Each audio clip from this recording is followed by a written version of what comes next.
Marami kasi malayo yung pa malalaki. Napayata ito sa Manukan. Ano man ang visibility oh.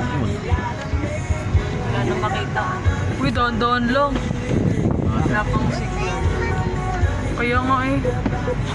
Dahan-dahan mo na. Kahit di tayo makauwi ng mabilis.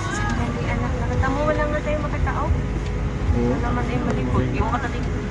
Nakatingin ako sa line. Hindi yung gaano. Kaya nga.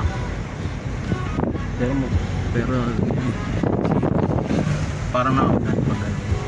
Lalo pag umulan ng malakas, no? No? Nakikita. 150 lang. Pag-light. May makita ka dyan sa, ano, sa picture, no? Hindi ganun kaliko. May nakita ko nakatayo dito. Bahala kayo mag-drive.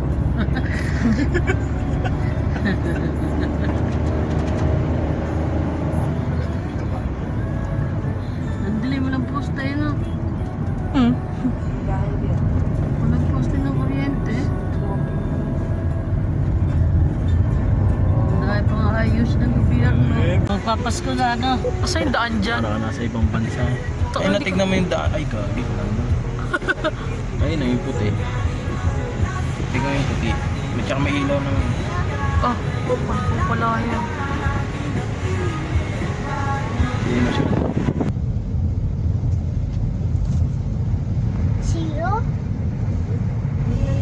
Kaya wala nagbabiyahe rito masyado dahil alam ng ganito pag gabi ganito yung ano. Hindi nga, marami nga nagbabiyahe dito sa gabi. Ngayon lang po to, Kain. feeling ko lang po mababa yung ulap kasi din kanina sa Pilipina. Kaya mapang.